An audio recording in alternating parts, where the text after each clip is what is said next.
Hey guys, welcome back to my channel hidden Sagar. So ఇవాళ మన vlog ఏంటంటే food vlog అనమాట. మా మమ్మీ సంక్రాంతి రోజు భక్షాలు కట్టుచారు చేశారు. చేయకుండా చేసుకుందామా. ఫస్ట్ వేడి నీళ్ళు మసలు పెట్టుకోవాలి. 3 గ్లాసెస్ శనగపప్పు తీసుకోవాలి. శనగపప్పు వేసి ఉడికించాలి. అందులోనే ఒక 1/2 టీ స్పూన్ పసుపు, ఇంకా 1 స్పూన్ ఆయిల్ వేసి మసలు పెట్టుకోవాలి. పప్పు ఉడికేలోపు పిండి కలుపుకుందామా. ఫస్ట్ మైదా పిండి తీసుకొని నార్మల్ వాటర్తోనే స్మూత్గా కలుపుకోవాలి. అందులో ఒక 2 స్పూన్స్ ఆయిల్ వేసి మళ్ళీ కలుపుకోవాలి. ఎట్లా అంటే మనకి మెత్తగా ఇట్లా జిగిలాగా ఇట్లా స్మూత్గా ఇట్లా సాగాలన్నమాట పిండి. ఓకే, పప్పు ఉడికేదాకా పిండిని పక్కకు పెట్టేసుకోండి. నెక్స్ట్ ఒక గిన్నె తీసుకొని 3 గ్లాసెస్ చక్కెర వేసుకోండి. 3 గ్లాసెస్ పప్పుకి 3 గ్లాసెస్ చక్కెర అనమాట. సో పప్పు మెత్తగా ఉడకాలి.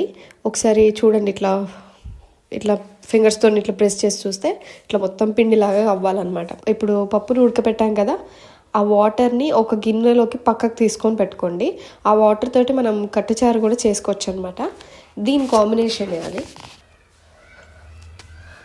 ఇప్పుడు ఉడకపెట్టిన పప్పు నీళ్ళు వంపేసాం కదా, అందులోకి 3 గ్లాసులు చక్కెర వేసి కలుపుకోవాలి. ఓకే, ఇది పీజియన్ మిక్సర్ గ్రైండర్ అనమాట. మేము చిన్నప్పుడు తీసుకున్నారనమాట మా మమ్మీ. ఇప్పటికీ చాలా బాగా యూజ్ అవుతుంది. ఒక 15 ఇయర్స్ అవుతుంది అనుకుంటా ఇది తీసుకొని. ఇందులో మనం దోసల పిండి కానీ రుబ్బుకోవచ్చు. అన్ని పిండి అంటే పిండి రుబ్బుకోవచ్చు. లైక్ అప్పలు చేసుకోవడానికి పిండిని రుబ్బుకోవచ్చు, లేక ఇప్పుడు దోశ పిండి కూడా రుబ్బుకోవచ్చు, అట్లా అనమాట. ఇప్పుడు టూ టైప్స్ ఉంటాయి అన్నమాట దీంట్లో. ఒకటేమో పిండి రుబ్బుకోవడానికి, ఇంకొకటేమో పిండి కలపడానికి. నెక్స్ట్ ఇలా ఈ పప్పుని ఇలా ఉడికించిన పప్పుని గ్రైండర్లో వేసి గ్రైండ్ చేసుకోవాలి. పిండి రుబ్బాక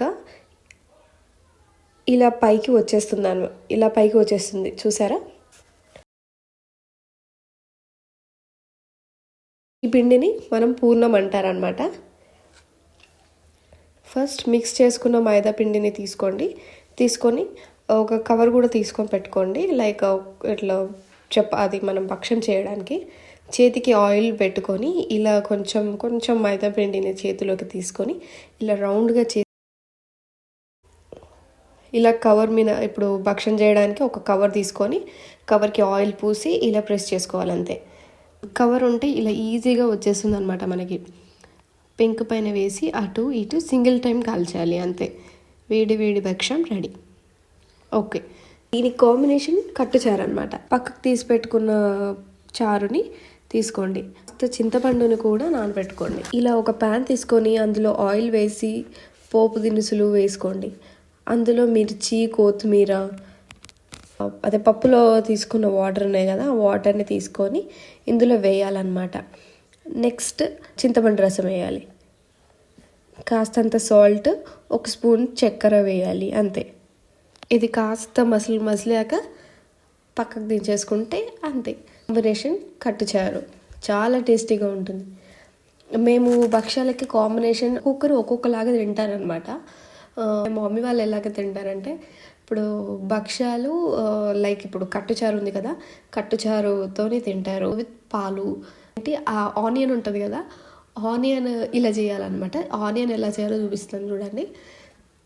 ఆనియన్ స్లైసెస్ లాగా చిన్న స్లైసెస్గా సన్నగా తురుముకొని అది కట్ చేసుకొని దాంట్లో కాస్తంత సాల్ట్ వేసి బాగా పిసకాలన్నమాట. బాగా పిసికితే దాంట్లో ఉన్న రసం కూడా బయటకు రావాలన్నమాట. ఈసారి ఏంటంటే నేను కూడా ట్రై చేద్దామని చెప్పి ట్రై చేసిన అనమాట. ఇలాంటివి ఏమైనా కొత్తగా చేయాలి అంటే కొంచెం నాకు కూడా ఇంట్రెస్ట్ ఎక్కువ. సరే చేద్దామని చెప్పి ఒక ట్రై అయితే చేస్తున్నాను. చూడండి,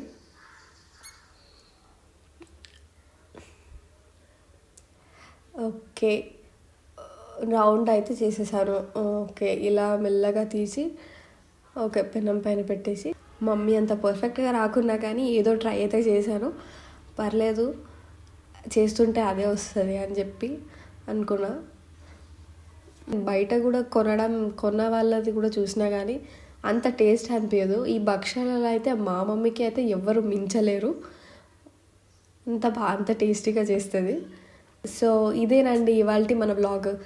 మీరు మీ ఇంట్లో ట్రై చేయండి. Please like, share and subscribe to our channel Ritan Sagar. Thank you.